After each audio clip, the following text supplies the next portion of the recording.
पूर्णमुदच्यते पूर्णस्य पूर्णमादाय पूर्णमेवावशिष्यते।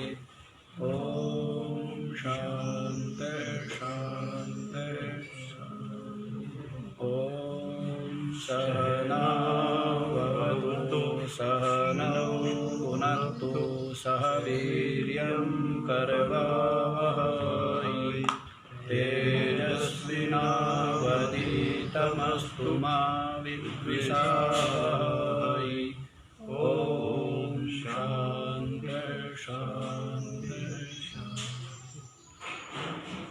हाँ जी, तो क्या बताया है कि जो यज्ञ से भिन्न अर्थ के लिए जो कर्म किया जाता है वही कर्म बांधता है, और जो कर्म यज्ञार्थ किया जाता है वो कर्म नहीं बांधता है। इसीलिए मुक्त संगः तदर्थम कर्म समाचरः। इसीलिए आसक्ति से रहित होकर अर्जुन तू क्या कर, यज्ञ के लिए ही कर्म का आचार कर। क्या कर, यज्ञ के लिए ही कर्म कर। समझ आया?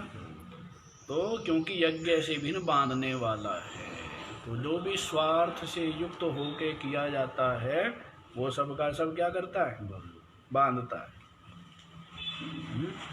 तो अब देखो, पीछे तो यज्ञ का बदला ही दिया है, इसलिए ईश्वरार्थ कर्म कर।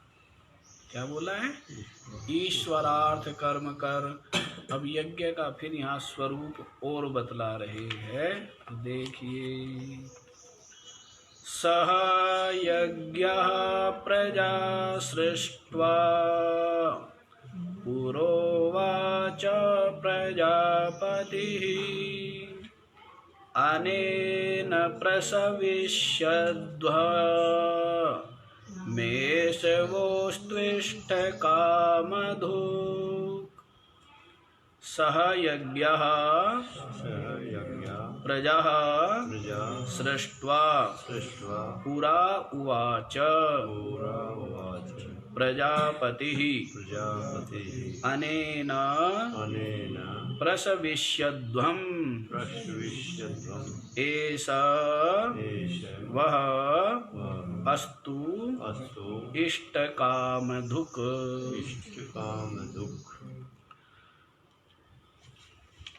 सह यज्ञ प्रजा सृष्ट्वा, यज्ञ के सहित प्रजा को उत्पन्न करके। किसके सहित? यज्ञ के सहित, यज्ञों के हैं, बल्कि बहुवचन है। तो यज्ञों के सहित प्रजा को उत्पन्न करके, पूरा माने इस सर्ग के आदि में, सृष्टि के आदि में।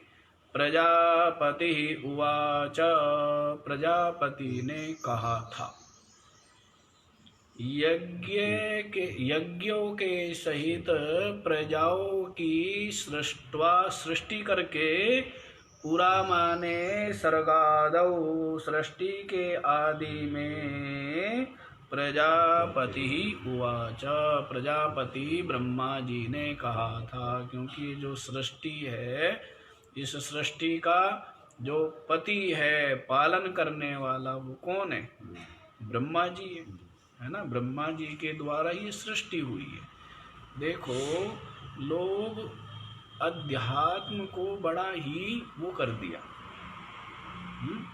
मिश्रण कर दिया कि ये कर्म भिन्न भिन्न है। जैसे भूख लगी हो तो भोजन करना और परमात्म चिंतन, ये अलग अलग है ना।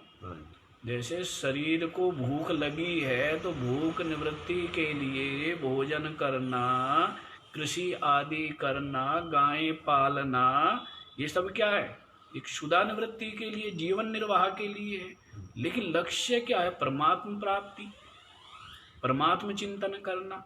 तो लोगों ने ऐसा बड़ा विचित्र काम किया। वैसे ही जो यज्ञ है, यज्ञ को क्या क्या मान लेते हैं? धर्म मान लेते हैं। क्या मान लेते हैं? परमात्म प्राप्ति का हेतुभूत धर्म मान लेते हैं। जबकि ये क्या है? यज्ञ के द्वारा भी क्या होती है? मात्र जो शरीर का निर्वाह है ये सहजता से हो जाए, किसी प्रकार के विघ्न आदि ना आए। कई बार अतिवृष्टि, अनावृष्टि, ये सब जो विघ्न है तो ये ना आए, इसीलिए यज्ञ किया जाता है कि तत्तद अभिमानी जो देव है उनको संतुष्ट किया जाए, उनको प्रसन्न किया जाए। तो जैसे यज्ञ करना है ना, तो और यज्ञ का वैसे तो ज्यादा फल क्या बताया है? स्वर्ग आदि की प्राप्ति। जो यज्ञ करेंगे, अग्निहोत्रम जुह्या स्वर्ग कामो अग्निहोत्रम जुह्यात्, स्वर्ग की कामना वाला क्या करे? अग्निहोत्र करे। तो स्वर्ग की कामना, स्वर्ग की प्राप्ति अंतिम फल है यज्ञ का। और दूसरा ऐहिक फल क्या है? ऐहिक फल यहाँ बतलाएंगे। मैं तो अभी केवल इतना बता रहा हूँ कि अध्यात्म अलग चीज है और ये यज्ञ आदि जो है ये व्यवहारिक पक्ष मानो, लौकिक पक्ष मानो। और हमारी जो जीवन की यात्रा है, जैसे यदि आप आम खाते हो, चलो यदि आप दूध पीते हो तो गाय की सेवा नहीं करोगे तो दूध देगी हैं? अब दूध भी हमें पीना है और गाय को घास भी ना डालना पड़े, गोबर भी ना हटाना पड़े, सेवा भी ना करना पड़े, तो ऐसे तो नहीं होगा ना। कोई ना कोई तो गाय की सेवा कर रहा है तभी वो दूध दे रही है। इसी तरह जैसे हम फल खाना चाहते हैं तो फल तो हम खाएं, लेकिन ना तो हम पेड़ लगाएं, ना हम पेड़ों में पानी दें। तो फिर अरे किसी ने पेड़ लगाया है, किसी ने उसको पानी दिया है, इसीलिए आज आपको फल खाने को मिल रहे हैं, या ऐसे ही अपने आप ही। तो यहाँ पर मतलब इतना ही है कि यदि जैसे जीवन की यात्रा के लिए हमें भोजन चाहिए, भूख निवृत्ति के लिए, तो वो अन्न भी किसी ने उगाया है, तभी वो आपके पास है, आया है। किसी ने उसमें भूमि को चीरा, उसमें पानी दे करके, फावड़े से खोद करके, और उसमें बीज बोया है, फसल तैयार की है, समय पर काटी है, और उसमें से तिनके को, घास को अलग किया है, अन्न को अलग किया है, तब जा करके वो जो अन्न है वो आपकी भूख मिटाता है। खाने वाले हो जाए, उगाने वाला कोई ना हो तो क्या होगा? अकाल पड़ जाएगा, नहीं पड़ जाएगा? हैं? आपका ब्रह्म ज्ञान क्या कर लेगा? वो अलग है। परमात्म प्राप्ति का साधन तो मात्र ज्ञान ही है, लेकिन ये जितने भी स्रोत स्मार्त कर्म हैं, इनको यज्ञ रूप बना करके निष्काम भाव से करेंगे तो आपका हृदय निर्मल होगा और शरीर की जो जो आवश्यकताएं हैं वो भी सहजता से पूरी हो जाएगी। क्योंकि बोला है ना श्री कृष्ण ने अर्जुन को, शरीर यात्रा पिचा ते न प्रसिद्धिद अकर्मणा। यदि तू अकर्मी होकर रहेगा तो तेरे शरीर की यात्रा का भी सुगमता पूर्वक निर्वाह नहीं हो। एक किसान है, भूमि पड़ी है, पिता ने अन्न की टंकी भर दी है, उसके बाद पिता तो चला गया और उसने भूमि में कुछ बोया नहीं। अरे टंकी किसी ने कहा बोना चाहिए, अरे भाई ये तो खाने के लिए, ये कोई जमीन में डालने के लिए थोड़े ही है। तो खाने में ही लगा रहेगा, बोएगा नहीं तो कितने दिन चलेगा वो अन्न? चलेगा क्या? तो बोना आवश्यक है, नहीं उसकी संभाल, उसको पालना, संभाल करना, उसकी रक्षा करना है आवश्यक है, नहीं है?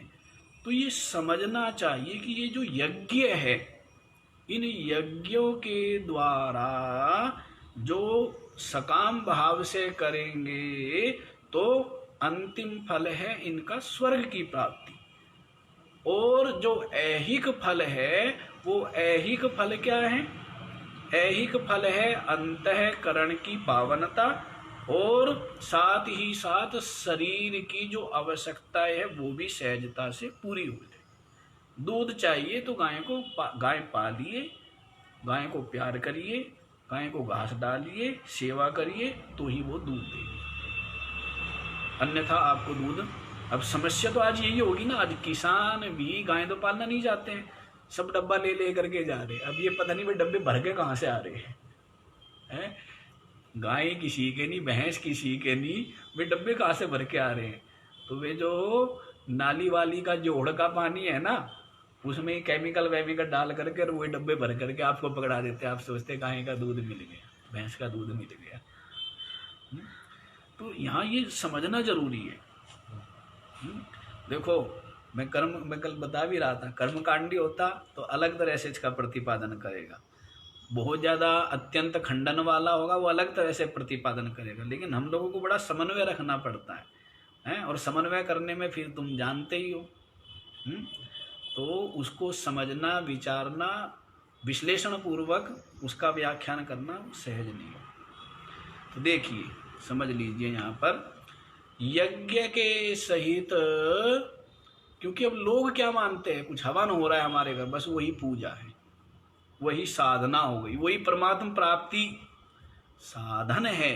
यदि निष्काम भाव से करोगे तो वो तो भूखे को भोजन कराना भी, प्यासे को पानी पिलाना भी, कुआं खुदवाना भी, अंधे को रास्ता दिखाना भी, रोगी का इलाज कराना भी, यदि ये सब काम, ये क्या है? स्मार्त कर्म है।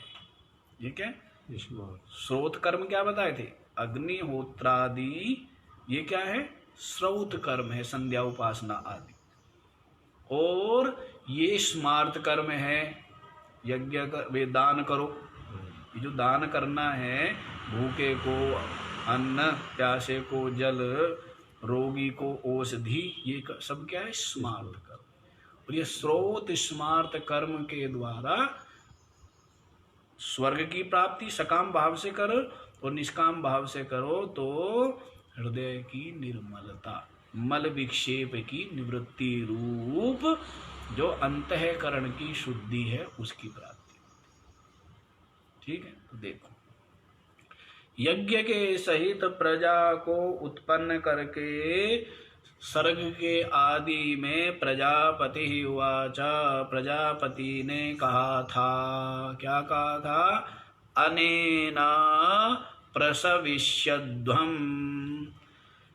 अनेन माने यज्ञेन, इन यज्ञों के द्वारा तुम लोग क्या करो? प्रसवा, प्रसवा माने वृद्धिम, वृद्धिम माने उत्पत्ति, कुरुध्वम, क्या करो?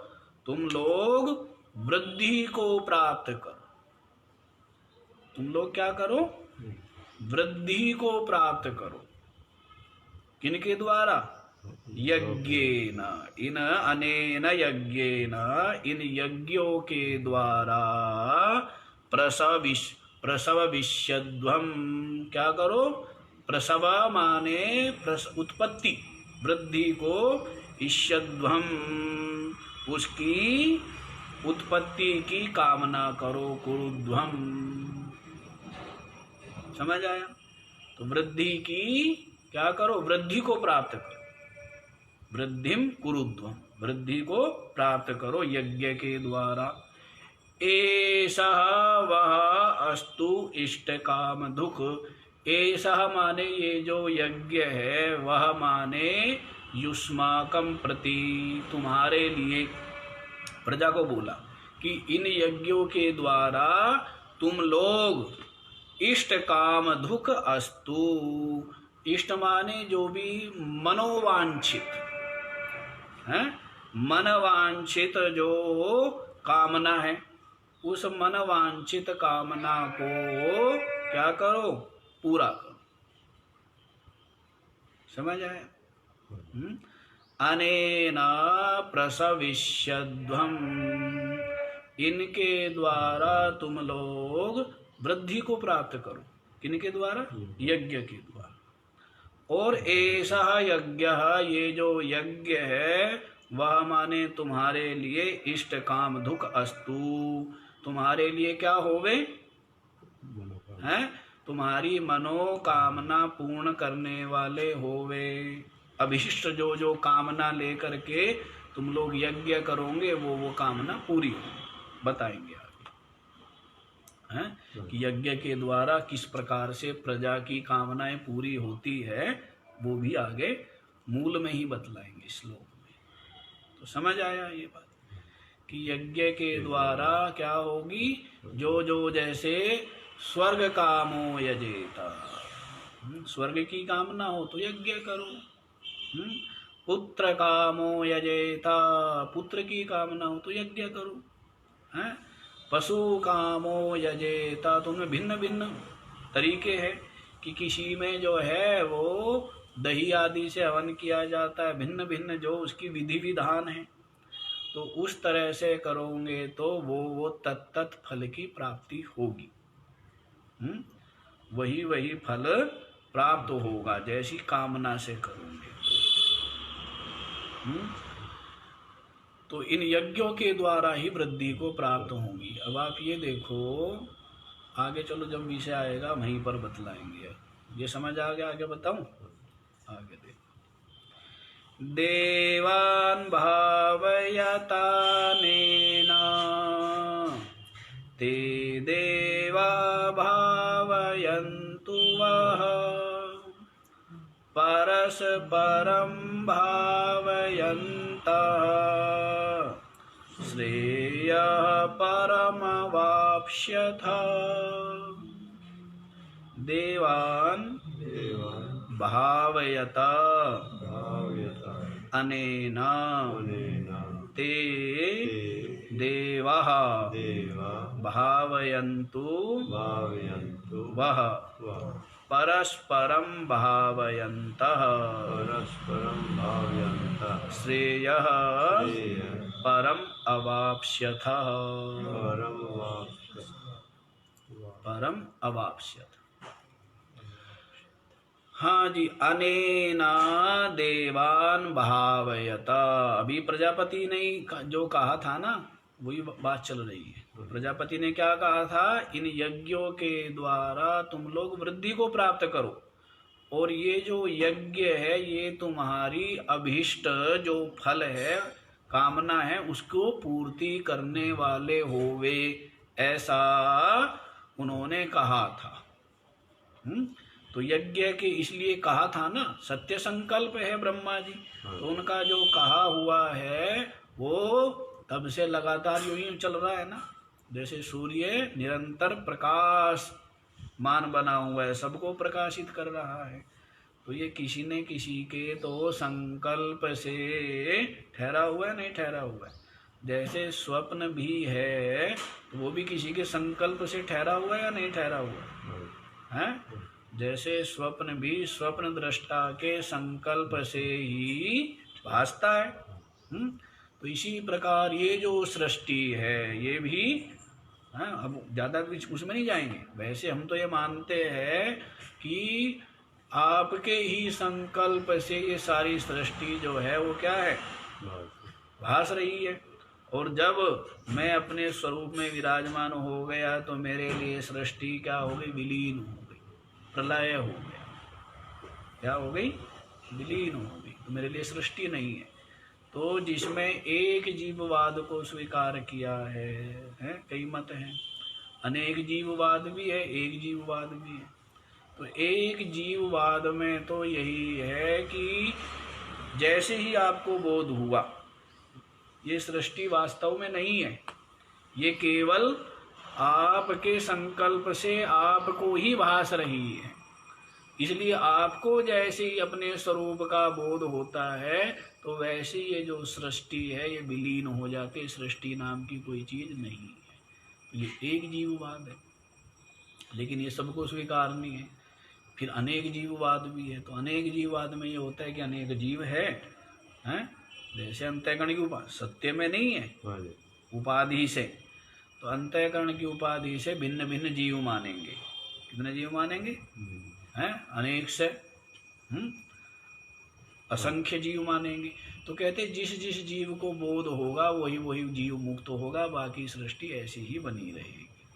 तो ये दोनों ही मत यदि थोड़ा सा विचार करें तो युक्ति युक्त दोनों ही लगते हैं, इसमें कोई ज़्यादा विरोध वाली बात नहीं है। ठीक है, चलो जी यहीं पर आ जाओ। तो अनेना देवान भावयता, इन यज्ञों के द्वारा, जो संकल्प है ना अभी ब्रह्मा जी बोल ही रहे हैं कि इन यज्ञों के द्वारा देवान भावयता, तुम लोग देवताओं को क्या करो, प्रसन्न करो। क्या करो, देवताओं को संतुष्ट करो। अनेना यज्ञेना देवान भावयता, देवताओं को संतुष्ट करो, प्रसन्न करो। हैं, देवता लोग क्या होंगे, हैं जैसे गाय को आप खिलाओगे खूब, गाय संतुष्ट होगी तो दूध की बाल्टी भरेगी, हैं, और गाय को डालोगे एक सूखा घास, ये तो दूध नहीं देती है जी, ये तो लात मारती है, हैं, तो कमज़ोर हो गई। अब कमज़ोर हो गए तो दूध कहाँ से दें। तो वैसी देवताओं को आप लोग संतुष्ट करेंगे, हैं, उनके लिए यज्ञ करोगे, उनको निमित्त करके तत्त देवता का ध्यान करके आहुति प्रदान करोगे, तो वो आहुति उनको प्राप्त होगी और उससे वो देवता क्या होंगे, पुष्ट होंगे। और जब ताकतवर आदमी होगा फिर आप कहोगे महाराज ये काम कर दो, क्या अभी किया। और कमजोर आदमी को कहो कि भाई हैं इसे कह दो अनंत देव को, कह जी उठा ही नहीं जाता हैं, और ताकतवर हो कह जी अभी, हैं, तो फर्क है नहीं है। हाँ, तो इसीलिए कहते हैं अनेना देवान भावयता, इसके द्वारा आप देवताओं को क्या करो, संतुष्ट करो, प्रसन्न करो, हैं, उनको क्या करो, पोषित करो, पुष्ट करो। ते देवा वह भावयन्तु, और वे जो देवता है ना, वह माने वे तुम्हें भावयन्तु, वे तुम्हें क्या करेंगे, अभीष्ट फल प्रदान करके तुम लोगों को भावित करेंगे, हैं, तुम लोगों को संतुष्ट करेंगे। समझ आया। पहले आप क्या करो, यज्ञों के द्वारा देवताओं को संतुष्ट करो, प्रसन्न करो, और वे जो देवता है वे भावयन्तु, वे तुम लोगों को क्या करेंगे, संतुष्ट करेंगे, प्रसन्न करेंगे। वे तुम्हें मनो इच्छित वस्तु प्रदान करेंगे तो तुम्हें भी क्या मिलेगी, प्रसन्नता मिलेगी, संतोष मिलेगा।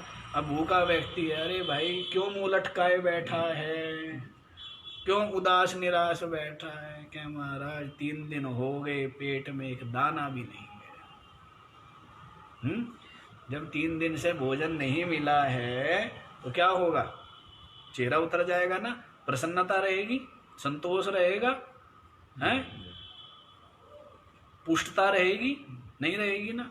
हाँ, तो जैसे वो देवताओं को आप प्रसन्न करेंगे, संतुष्ट करेंगे, पुष्ट करेंगे, तो वैसे ही ते देवा वा भावयन्तु, ये देवता भी प्रजा को कह रहे हैं, ये देवता भी तुम लोगों क्या करेंगे, पुष्ट करेंगे, संतुष्ट करेंगे, प्रसन्न करेंगे, अभीष्ट वस्तु प्रदान करेंगे। ब्रीयव आदि परस्परम भावयन्तः, इस तरह से क्या होगा, एक दूसरे को क्या करो, संतुष्ट करो, हैं, परस्परम भावयन्तः, एक दूसरे को संतुष्ट करते हुए, भावयन्तः निरंतर, ये जो प्रक्रिया है ये नहीं कि आज कर दो, हैं, तो फिर कल नहीं, जरूरत नहीं है, हैं, कह जी किया था उस वर्ष किया था तो क्या उसके बाद नहीं है, बस उसी समय भोजन किया होगा। कह जी मैंने भी गाय की सेवा की थी, कह कब की थी, कह 15 दिन पहले, तो दूध मिल गया था ना, नहीं मिला था। और आज कह जी आज अब मैं क्यों करूं, तो नहीं करेगा तो दूध कहाँ से देगी गाय। तो वैसे ऐसे नहीं, यहाँ कह रहे भावयन्ता, परस्परम भावयन्ता, एक दूसरे को इस प्रकार से संतुष्ट करते हुए, निरंतर निरंतर एक दूसरे को क्या करते हुए, संतुष्ट प्रसन्न करते हुए, परम श्रेय अवाप्स्यथ, परम श्रेय को प्राप्त करो। किसने बोला है? प्रजापति ने, ब्रह्मा जी ने। इसको बोला है, प्रजा को बोला है। प्रजा के यज्ञ के से जब प्रजा को उत्पन्न किया सृष्टि के आदि में, तब ये बात बोली। तो परम श्रेय, एक तो यहाँ पर सापेक्ष लगा लेंगे, तो परम श्रेय सापेक्ष लगाएंगे तो स्वर्ग की प्राप्ति हो जाएगी। सापेक्ष है ना, सापेक्ष रूप से स्वर्ग को क्या कह देंगे? स्वर्ग को भी मोक्ष कह देते, क्योंकि सापेक्ष रूप से मनुष्य लोक की अपेक्षा वो थोड़ा सा क्या है, ज्यादा स्थायी है, इसलिए उसको भी अमृत मोक्ष रूप कह देते हैं। और निरपेक्ष अमृतत्व तो यही है कि जैसे एक दूसरे को संतुष्ट करते हुए जो परम श्रेय, जो अंतःकरण की निर्मलता रूप सिद्धि और उसके पश्चात संतों की सेवा है।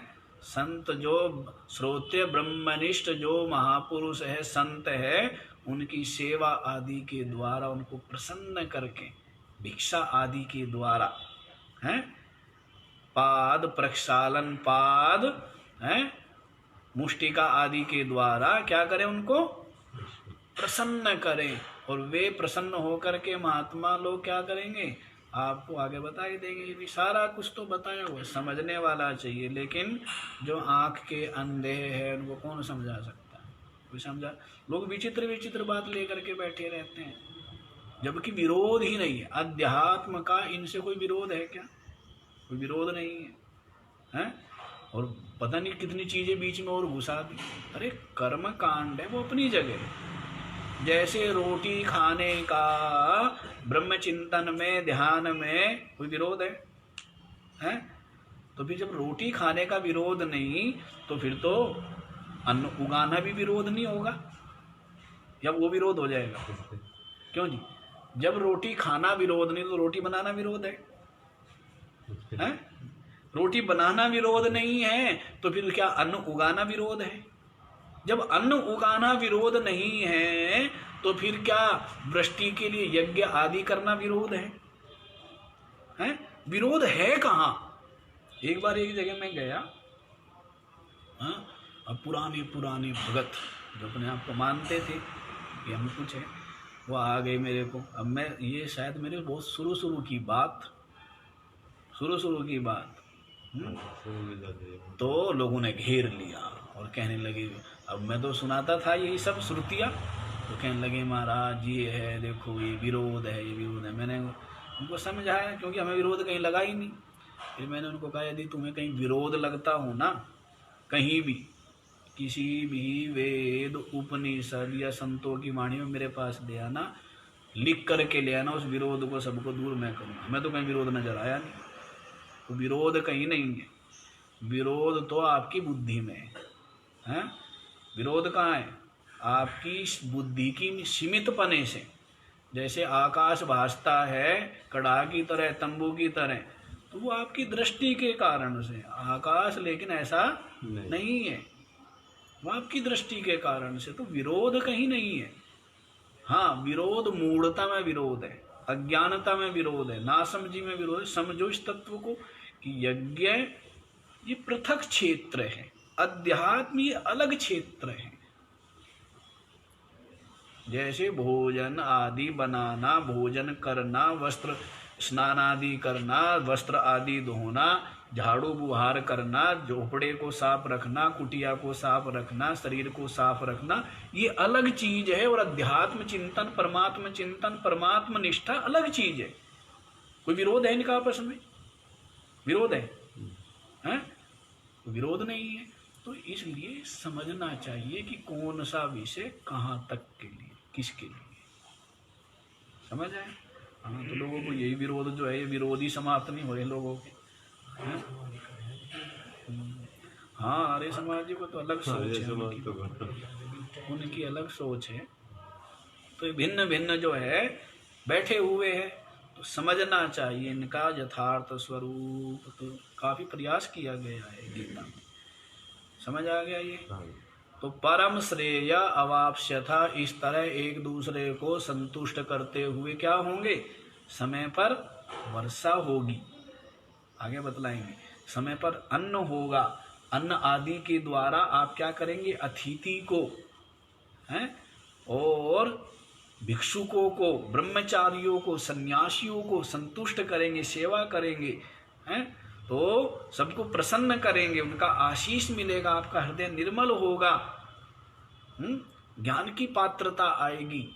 और फिर आप जो है वो किसी संत के चरणों में बैठ करके जो ये परम रहस्य रूप ये जो तत्व है इसको समझ करके और इसको आत्मसात करके अपना आत्म कल्याण कर सकते हैं। समझ आया? तो आगे जैसे जैसे आएगा बताते चलेंगे। तो परम श्रेय अवाप्स्यथः, परम श्रेय को प्राप्त करो इस तरह है। आगे देखो जी, इष्टान भोगान हि वो देवा दास्यन्ते यज्ञ भाविताः तैर्दत्तान प्रदायिभ्यो यो भुङ्क्तेस्तेन एव स। इष्टान भोगान हि वह देवाः दास्यन्ते यज्ञ भाविताः तहि दत्तान अप्रदायिभ्यो अप्रदायिभ्यः यः भुङ्क्ते स्तेन एव स।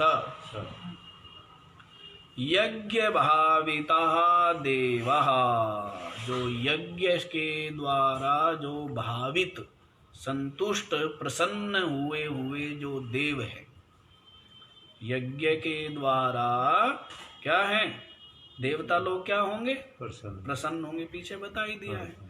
तो यज्ञ के द्वारा जब देवता लोग क्या हो जाएंगे, भाविता, संतुष्ट हो जाएंगे, प्रसन्न होंगे, तो वह माने तुम्हें इष्टान भोगान दास्यन्ते, जो तुम्हारे अभिष्ट भोग है उनको प्रदान करेंगे।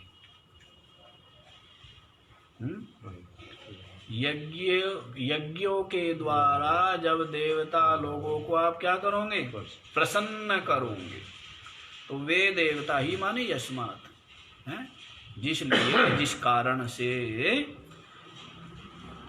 तो यज्ञ भाविता देवा, यज्ञ के द्वारा जो भावित देव है वे, वह माने तुम्हें इष्टान भोगान दास्यन्ते, इष्ट भोगों को प्रदान करेंगे, जो भी तुम्हारा अभिष्ट है, जो आप चाहते हैं, जिस कामना से युक्त होकर आपने उस देवता को संतुष्ट किया यज्ञ के द्वारा, जिस कामना को लेकर हैं, और कोई कामना नहीं थी, यही कामना थी कि मैं केवल अपने कर्तव्य का पालन कर रहा हूँ, सेवा करने में, दान करने में, त्याग करने में मेरे को आनंद, प्रसन्नता का अनुभव होता है।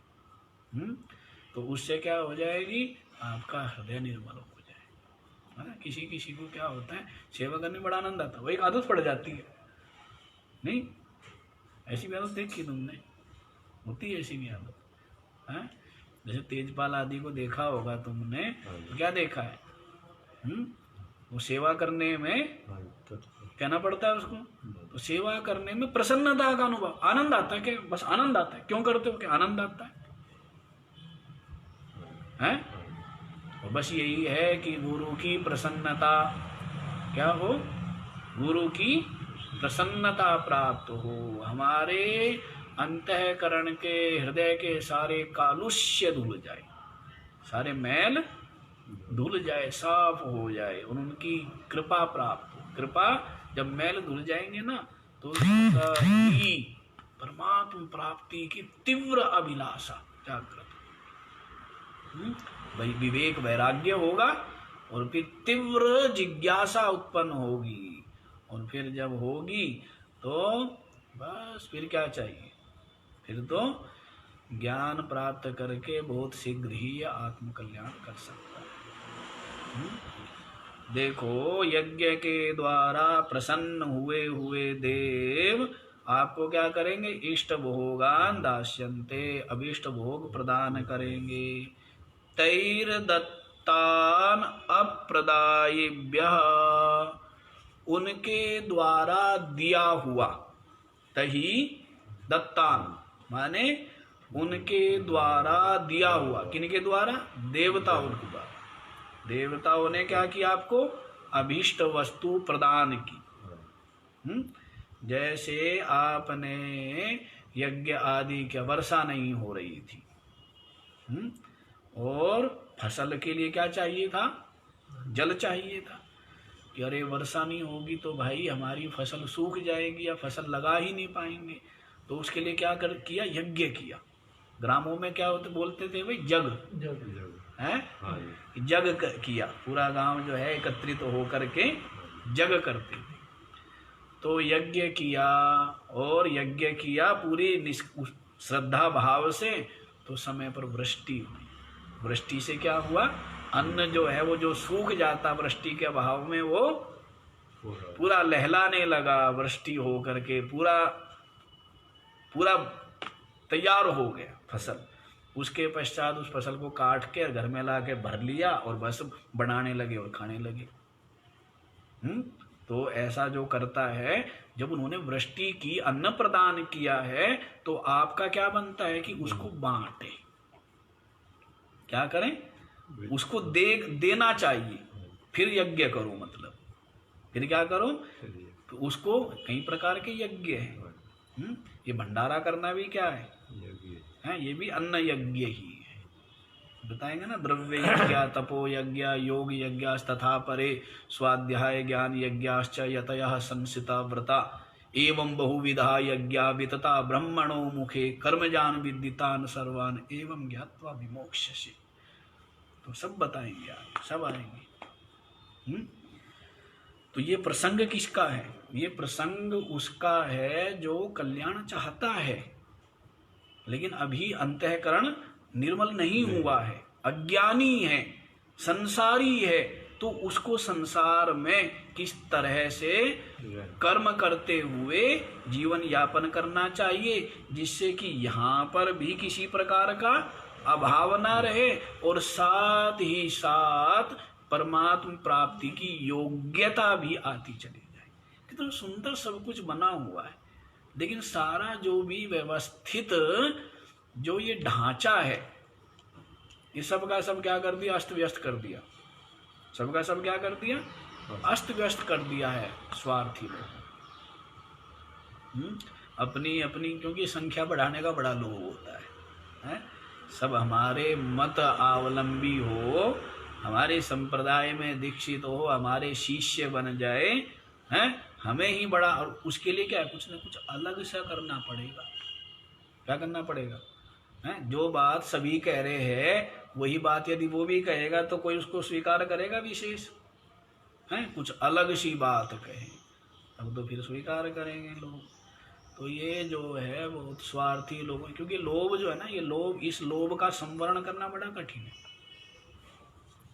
ये लोभ का त्याग करना कि भाई हमारे बहुत मानने वाले हो, हैं, प्रसिद्धि हो, यश हो, भक्त हो, तो ये जो लोभ है ना, ये बड़ा खतरनाक लोभ है। ये सहजता से नहीं छूटता। बाकी धन के लोभ, ये लोभ, वो लोभ तो छूट जाते हैं, हैं? तो जो सब लोभों के सर पे पैर रख के आगे बढ़ गया, वो वही पा गया, वही पहुंचता भी है। सारे लोभ के सर पे पैर रख करके, हैं? अब देखो, पहले तो ऐसे नहीं होते थे महात्मा लोग, सहजता में रहते थे। आज क्या है, वो लगी हुई है, क्या बोलते हैं, प्रतिस्पर्धा, दौड़। मैं उससे ज़्यादा प्रसिद्ध हो जाऊं, मैं उससे आगे निकल जाऊं। वो टीवी पे 1 घंटा आता है, मेरे 2 घंटे आना चाहिए। उसका 1 चैनल पे आता है, मेरा 4 चैनल पे आना चाहिए, हैं? उसका जो है वो 5 एकड़ में है, मेरा 10 एकड़ में होना चाहिए। उसकी गौशाला में 20,000 है, हमारे यहाँ 50,000 होनी चाहिए। पता नहीं क्या क्या क्या ये है ना मन, ये खोपड़ी बड़ी विचित्र है, पता नहीं क्या किस चीज़ में और क्या किधर लगा ले। तो इनमें ही घुसा रहता है मान यश प्रतिष्ठा प्रसिद्धि में। तो जो इन लोभों का संवरण कर ले, इनके पैर इनके सर पे पैर रख के आगे बढ़ जाए, वही पहुंचता है। उन्हें तो अच्छे अच्छे बताया था ना, यश्याम मज्जंती बहवो मनुष्य, अधिकतर लोग इसमें क्या है, इसमें डूब जाते हैं। हाँ, बड़े बड़े जो है भाई, बड़े बड़े डूब जाते हैं।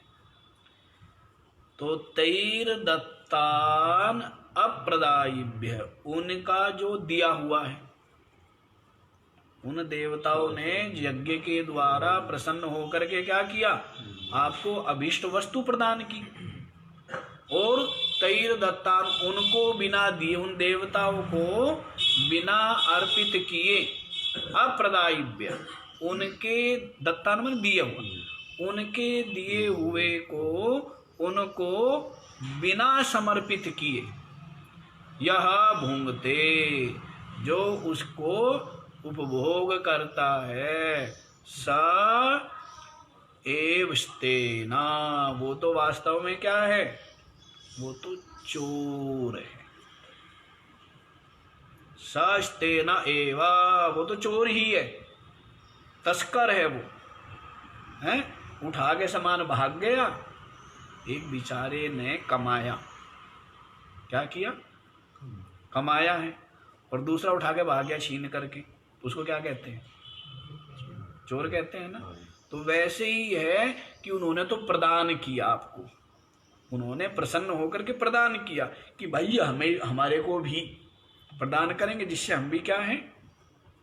लोग कह देंगे महाराज, जो सबको खिलाने वाला है उसको क्या खिलाने की जरूरत है? ये बहुत बढ़िया बात है कि जब देवताओं ने हमें दे दिया, तो इसका मतलब उनके पास तो खूब भंडार है, तो उनको क्या, कहाँ जरूरत होगी हमारे देने की।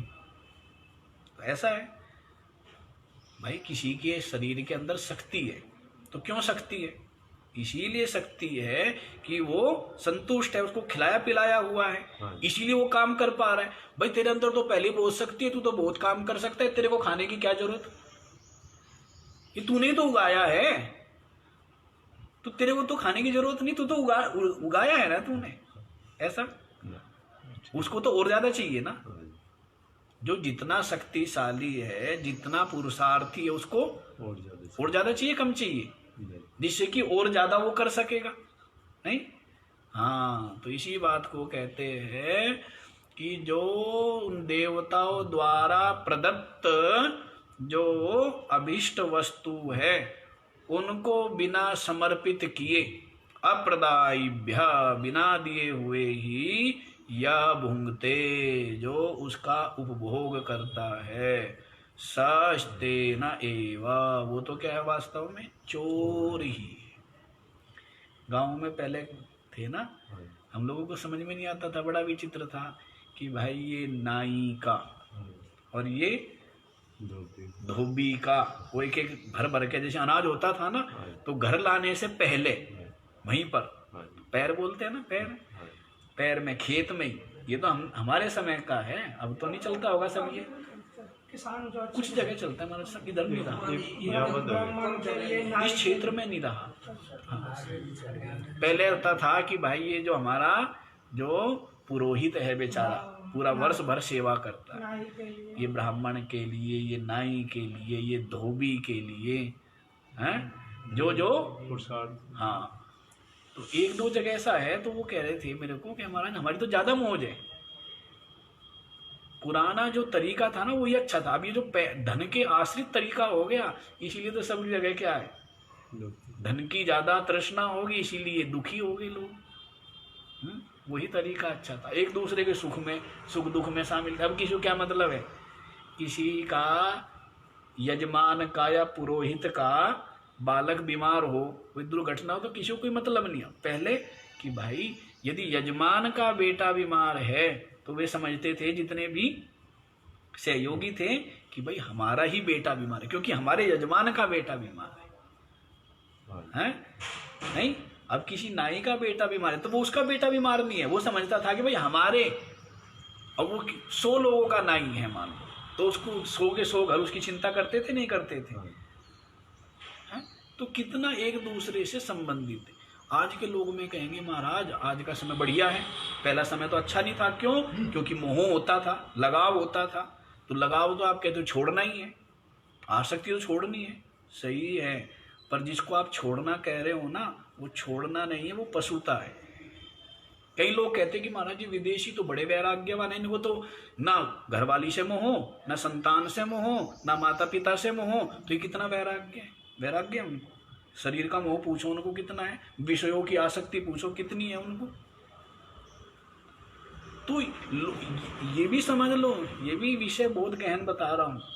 लोग समझते सबसे संबंध तोड़ लेने को ही क्या मानते हैं?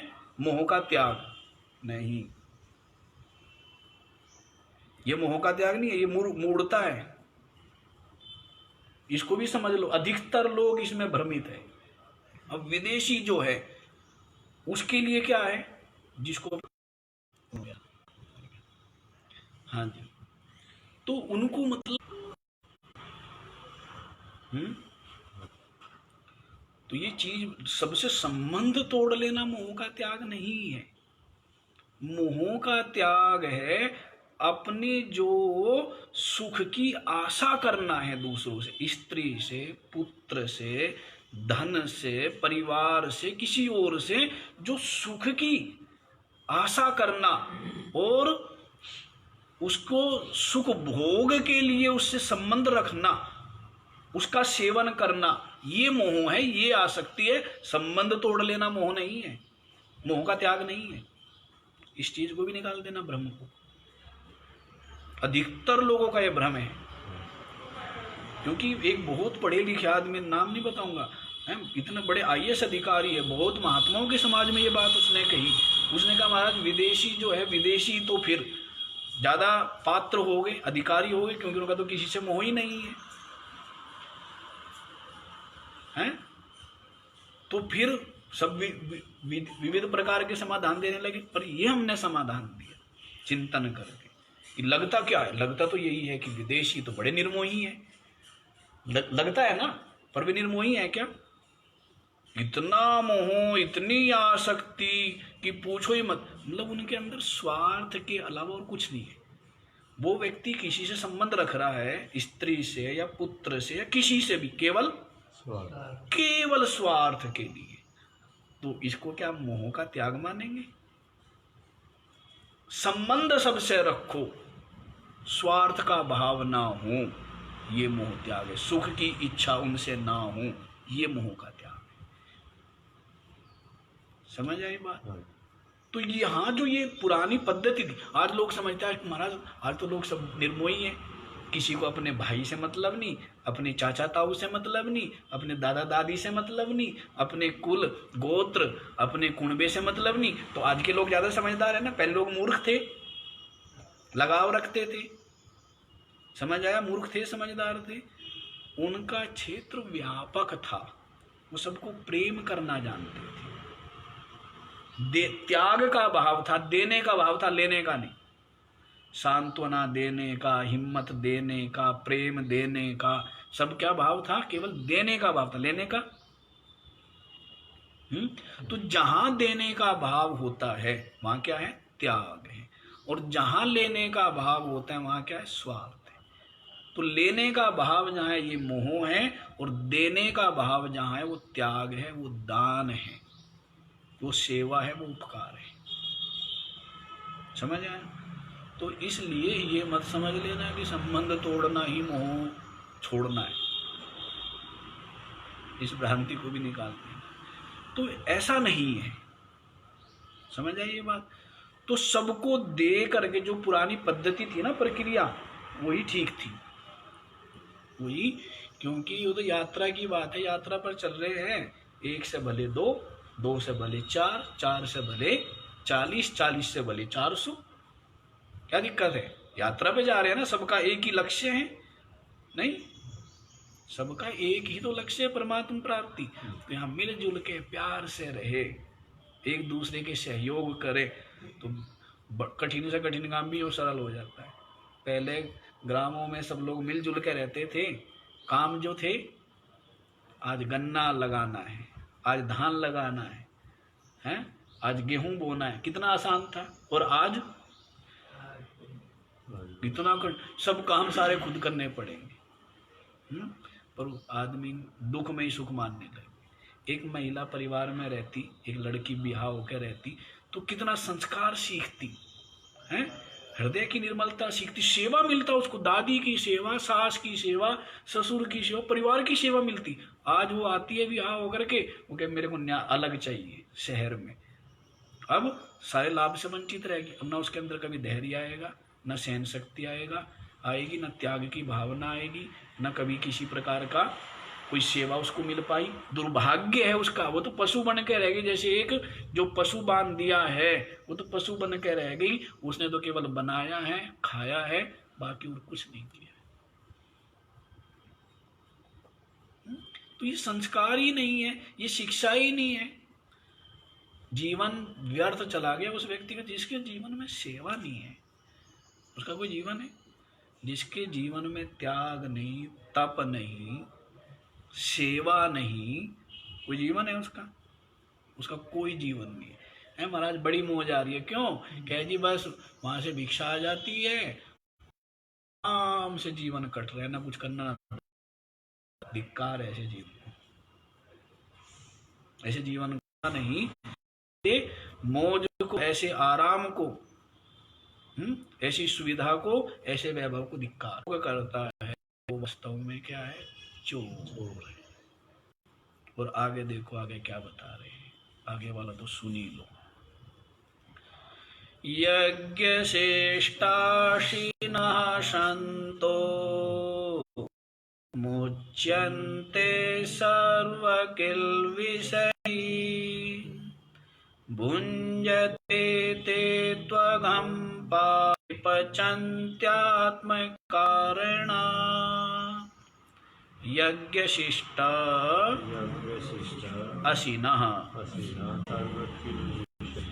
भुञ्जते ते तु अघं पापा ये पचन्ति आत्मकारणा। हाँ जी, यज्ञशिष्टाशिनः सन्तः क्या है? जो यज्ञ से शेष बचा हुआ, यज्ञ शेष, जिसको क्या बोलते हैं? यज्ञ शेष। यज्ञ शेष माने जो देने के पश्चात जो बचता है, हैं? जैसे प्याऊ है, शरबत बनाया और सबको खिला करके जो खाते हैं उसका अलग ही आनंद है, नहीं है? बताओ, हैं?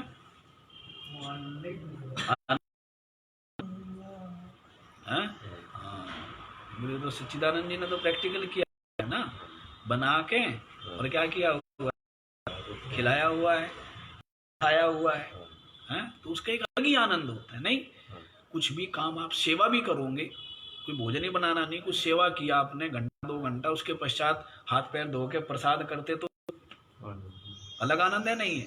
और बैठे भी खा के बैठे और उठ के फिर खा लिया और फिर आके लेटे और फिर वहां जाके फिर लेना, शरीर खराब हो जाते हैं, हैं? हाँ जी, तो देखो, तो यह स्वभाव है जिसका, जो सबको खिला करके, सबको दे करके देवताओं को भी संतुष्ट किया। वो बतलाएंगे कि गृहस्थ के लिए क्या क्या है।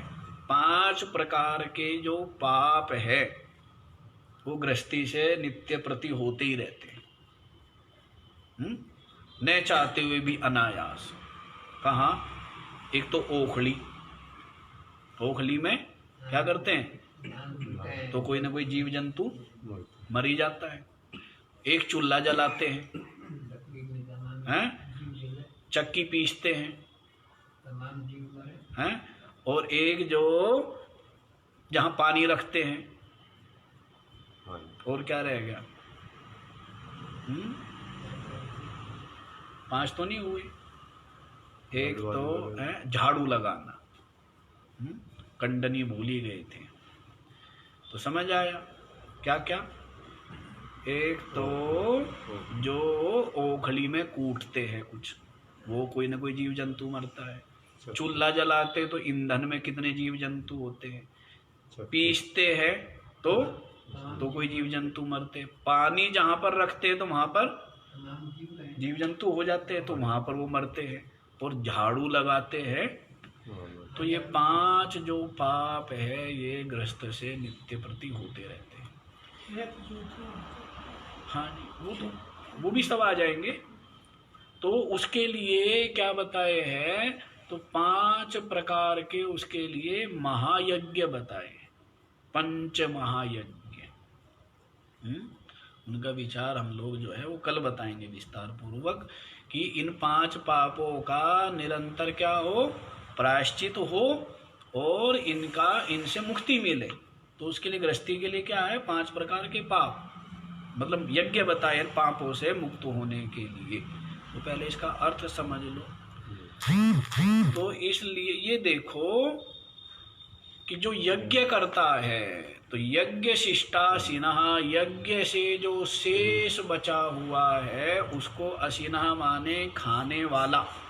जो यज्ञ शेष बच गया, सबको खिला के जो बच गया, थोड़ा ही बच गया है, लेकिन बड़ा संतोष अनुभव होता है कि भाई सब संतुष्ट होके गए, सब प्रसन्न होके गए, सब बड़ा आशीर्वाद दे रहे थे, है ना, कि उसकी आत्मा तृप्त हो गई।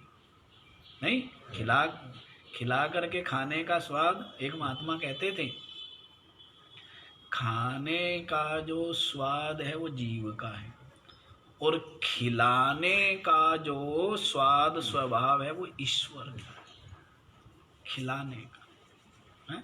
किसी में ऐसा खिलाने का होता है, बहुत प्रिय वस्तु आई, बहुत समय से उसकी प्रतीक्षा थी। ऐसे मैंने कई लोगों को देखा, बड़े विचित्र हैं, और कोई आ गया और उसको वो खिला दिया, अपने आप ग्रहणी नहीं की। ऐसे भी लोग मैंने देखे। देख करके हम जैसे लोगों को तो आश्चर्य होता है उन लोगों को देख करके, क्योंकि हम ऐसा नहीं कर पाए हैं।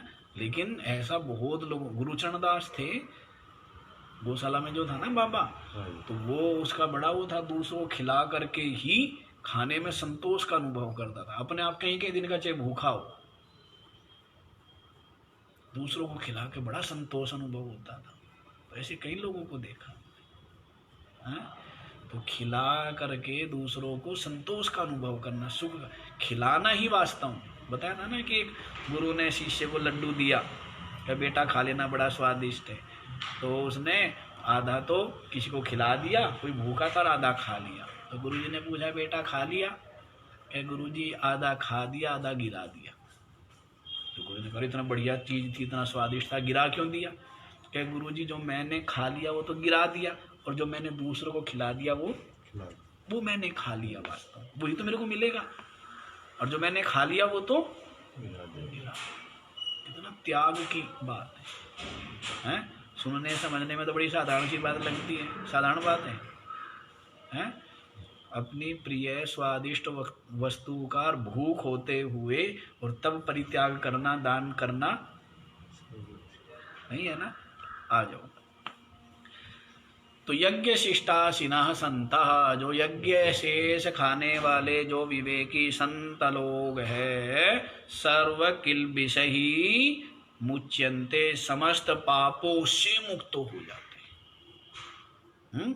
सबको खिला करके, यज्ञ करके, सबको संतुष्ट करके जो खाते हैं। इसलिए महात्मा के लिए क्या बताया, भिक्षा जो है ना वो मधुकरी कहा है, अमृत कहा है महात्मा के लिए। मधुकरी को क्या कहा है? अमृत। महात्मा के लिए भिक्षा मांग करके खाना वो क्या है? अमृत खाना है। किसी गृहस्थ पर बोझ नहीं पड़ा, 5 घर में मांगना है, 5 में से हो सकता है 2 ही दे या 1 ही दे या 3 दे, और जो मतलब अपने खाने लायक, तो उसको महात्मा लोग क्या करते, जो कुछ मिल गया सब एक डब्बे में, उस डब्बे को यूं नदी में कर दिया, तो जो नमक मीठा वीठा है वो सब निकल गया। अब जो बच गया वो नमक वमक निकल गया कि नमक जीवा का स्वाद तो नहीं चाहिए। हैं, केवलानंद बाबा थे ना हमारे, पता नहीं कितने वर्षों तक कोई मतलब ही नहीं था सब्जी वब्जी का।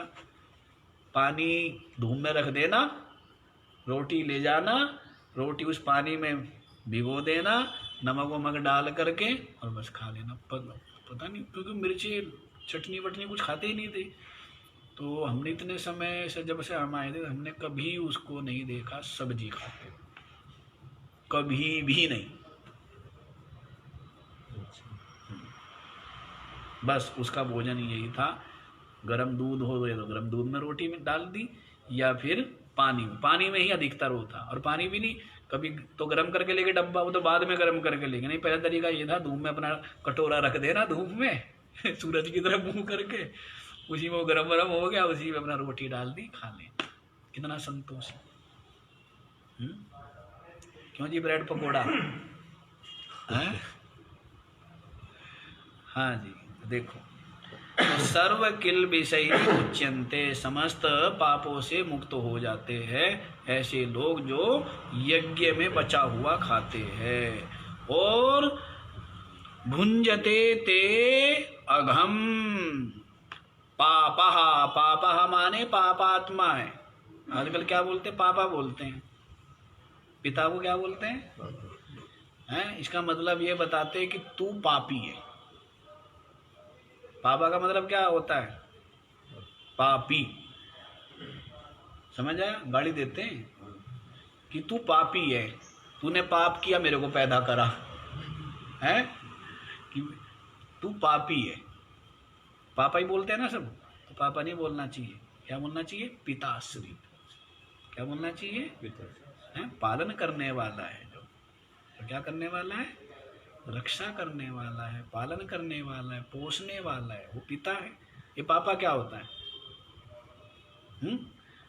पापा माने पापी।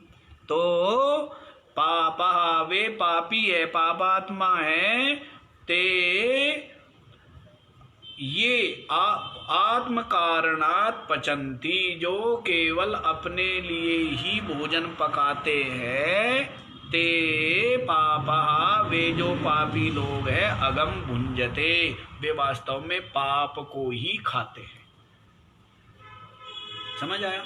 आत्म कारणात ये पचंती, जो केवल अपने लिए, किसी को, पहले लोगों की थी, भोजन बनाया है तो किसी न किसी को खिला करके ही खाते थे।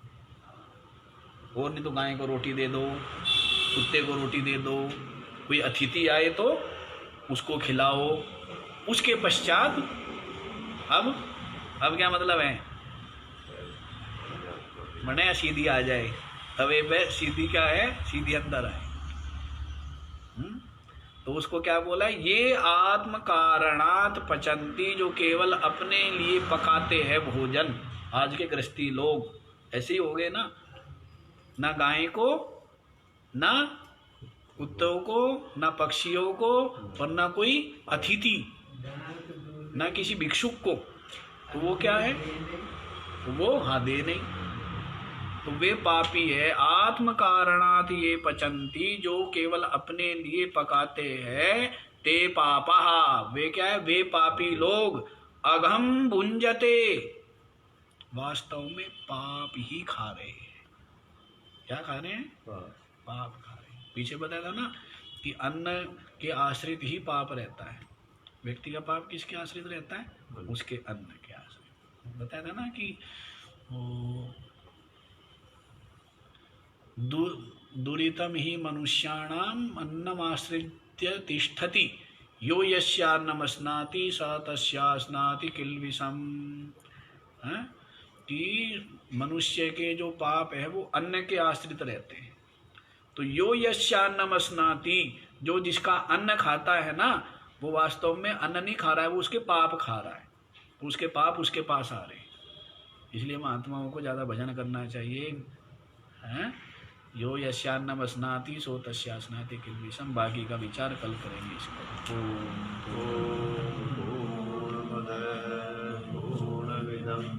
पूर्णात् पूर्णमुदच्यते पूर्णस्य नमः